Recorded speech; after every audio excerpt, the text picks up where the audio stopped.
So I've just gone out to try and sort the bike out for tomorrow because I was going to put a charger in it for my cameras, and this is what I've found. Oil coming from the seal, oil on top of the brake caliper, and hydraulic oil on the tyre. Not ideal timing as I've got a ferry tomorrow morning for the trip to Arran. I did toy with the idea of maybe leaving it, is it that bad, but the fact it's actually leaking enough and hitting the tyre, I don't want to risk it. So I'm going to pull the shocks off and we're going to do the seals. Now I will add, I'm in no way prepared for this. Look at the state of the garage. I've got about 1,001 different projects going on at the same time. So I've got the back of the bike up on the paddock stand, and as I don't have one for the front, I've jacked it up with a piece of wood and I've got some bricks under it just to keep it level. So hopefully that's enough. As you can see, the tyres off the deck here, so the forks are fully extended. So I'm just going to get the camera mounted onto my head and then we'll crack on with stripping things apart. Luckily I actually have the seals in my garage because I bought them a few months ago with the intention of doing the shocks over the winter anyway. I just wasn't planning on doing it now. It's about 3 o'clock in the afternoon and I've got my mum coming for dinner in a couple of hours, so let's see if we can get the shocks off, get them drained, seals replaced, back together, bike ready for the morning before my mum shows up for dinner. So let's go. Like I said, I wasn't really prepared for this, so I've got a bit of a makeshift mount on the go here. Hopefully this will work. So right, let's have a look and see what we need to go on with here. Right, so first of all, to get the fork out, we're going to have to take off or loosen it from the caliper, get the axle bolt out, pinch bolts up here, and then hopefully it will just drop out. I should probably add that I haven't done forks on a bike before, so I'm somewhat making this up as I go along.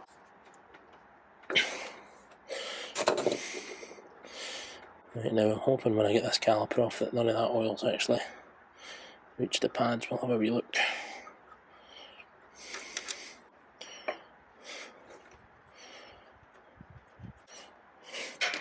Oh.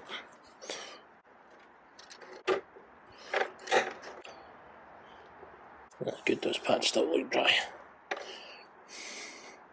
Now, hopefully I've got something that will actually fit that. Let's try that.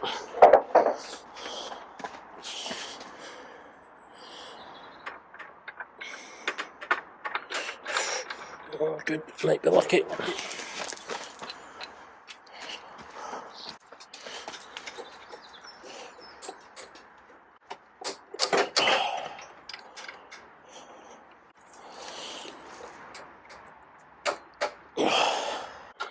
Pinch bolts loose.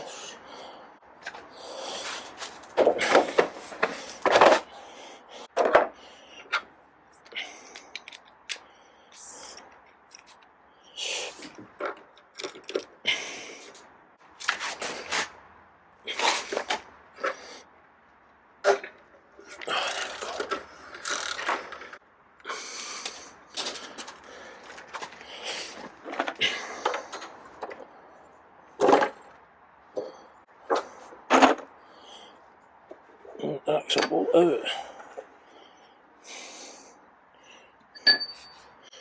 Make sure not to lose the spacers. And peel off, there we go. Right. Right, hopefully you can see that up in there. You've got, in fact, take this off. So up there you've got 2 pinch bolts there. And then we've got another 2 up here. So I've read and heard some various different protocols for this. Some people say you've got to loosen the bolts first, then do the cap. Some people say you've got to do the cap, then the bolts. And I think the mindset is that if the bolts are done, then the cap will become too tight, so you undo the bolts first. But I think it's unlikely that the tube will be getting compressed by the bolts, so let's just get off.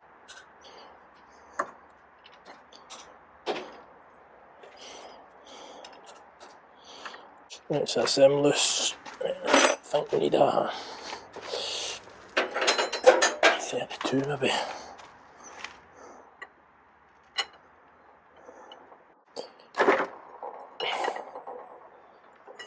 That cam looks loose anyway. That cloud doesn't look very good, does it? Probably about to start pouring down with rain. Right, so in theory, if I undo these, just then be able to slide this down and out.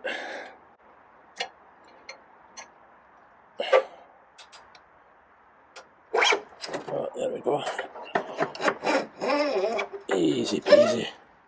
Right, so there's the front fork out. And there you can see this. Oh dear. Right, so I'm not going to video taking the other one out because that is just the same as this one. So we get this on the table and we'll start stripping it down. Right, so I've got the shock on the table. First thing we want to do is get this top nut off. Now, keep in mind that when we take this off, you're going to get oil inside, so make sure you get somewhere to put it. And I've just got the bottom of it braced against my leg here to stop it rotating as I take the cap nut off. And there should be no spring tension or anything behind this, it's just a case of loosening it off. Trying to keep the O-ring intact. And then what we'll do is we'll then empty the contents. A wee bit yucky looking, that wee bit dark brown. Just let that drain out for a wee minute.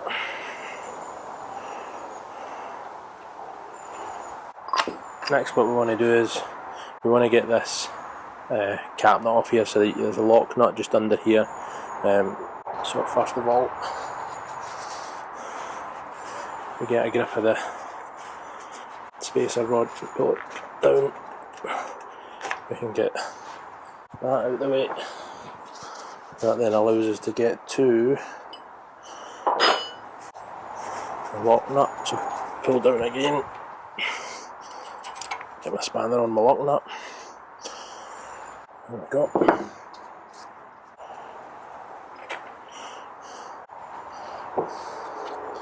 And it's worth noting the height of that lock nut. The Haynes manual says it should be 12mm, and I can see just by looking at that, that's not 12mm.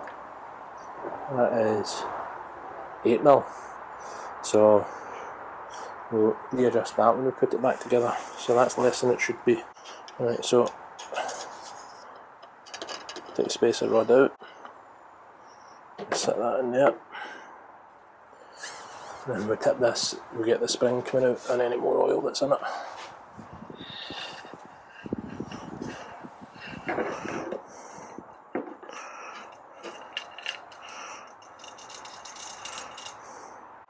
And it's worth noting on your forks, if they're symmetrical. I know on my Tiger 800 the spring is symmetrical, so it doesn't really matter which way it goes in. If it's a progressive spring, which I am considering, it would need to be orientated the right way. So that's about that. Just give it a wee pump.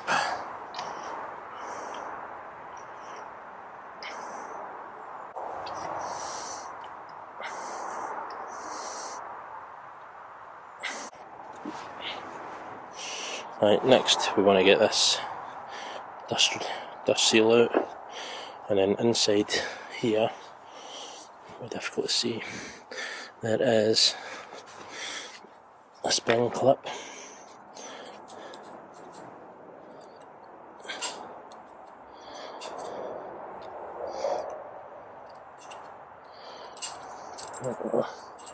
Take that out. And we should be able to. Oh, there we go. Nothing like a wee bit of brute force. Now it's worth making sure that you set everything in the orientation that you plan to put them back. So we've got the top bush which we're going to be replacing, so we'll take that off. Top, bottom, washer,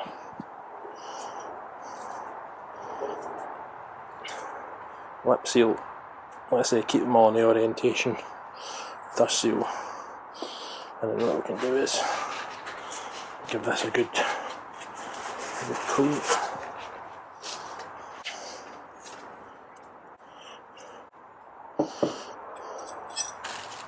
Right, now what I like to do is open up my new parts and lie them next to the ones that have came off, so I know they're in the right orientation.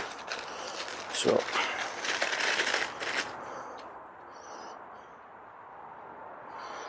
then you can compare just to make sure. 1,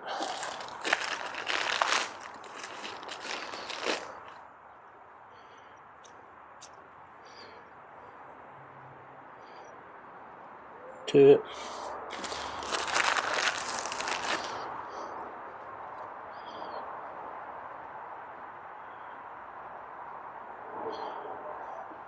3. What are we missing? This one. 4. So they go on in the opposite order that they came off. So we've got the dust seal first, and the lip seal,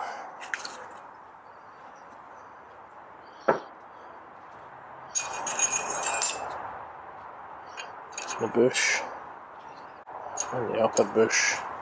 Never mind, the upper bush clips into place there, and then slide that back together. Just give that a wee wipe in there, and we slide that back together. Right, now we're going to want to push that seal into there, so get yourself an old seal, cut it, and put that on in place. Then get yourself a piece of wood, squeeze that together, top of the new seal. Watch your fingers, and then you're going to need to pick the old seal back out, which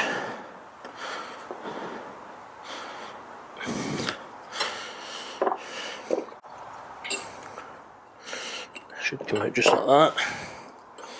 And then the new seal should be in far enough that if you take your spring clip, that should snap down into place like that.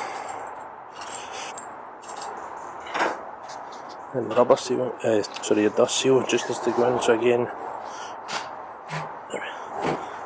a wee knock. Right, now we're at the stage where we need to fill it up with oil.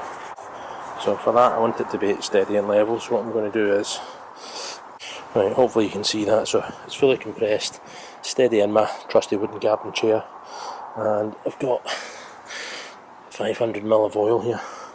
Now I know that it takes more than this, so I'm just going to fill it up with this. I think it was like 560 something according to the Haynes manual. So what we'll do is we'll fill it up with this and we'll go to another tub. Right, so I've got this other tub here. I'm not measuring volume now, I've already put 500-ish mil in, but what you do is you measure the height from the top of the tube, and according to the Haynes manual for my model it should be 103 mil from the top of the tube to the top of the oil inside. So I can see, you probably can't see very well,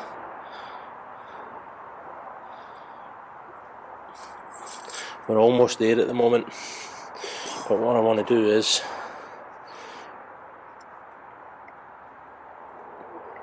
plunge this cartridge a bit, get all the air out. You can actually hear it bubbling, and then we'll see how much it's dropped.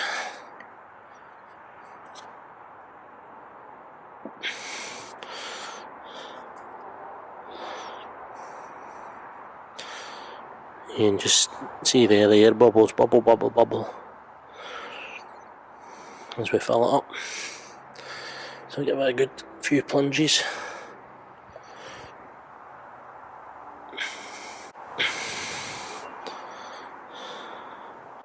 That looks like it stopped bubbling now. Let's check level. It's probably dropped about 20 mil there.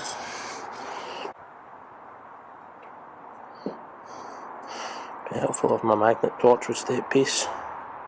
Right, I don't know if you can see that, it's just touching the top there, so right, I'm happy with that.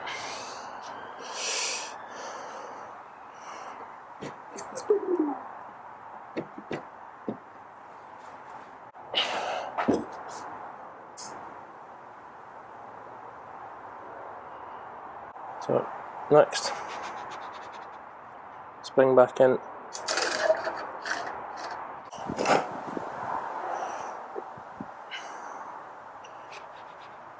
Put the spacer back in.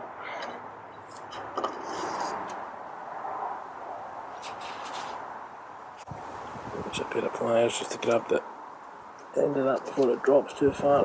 Pull it up, and then if I'm quick enough, should be able to let go of this, grab that, and get that under. Oh, there we go, just like that. And then we can get the cap nut. Just check that all out. Looks alright. Get that on there. Let's see if I can get that. It's manning onto the lock nut. Lock it against the cap nut. And we can slide that up and thread in the cap nut again, just make sure not to cross thread this bit. And hopefully that's that, so now we can get it back on the bike. Right folks, shocks are back on the bike and just in the nick of time because Mom's just showed up for dinner. So the proof will be in the pudding when we get the bike out for a ride tomorrow, heading over to Arran. So keep an eye out for that one. But in the meantime, stay upright, ride safe, and I'll catch you all on the next one.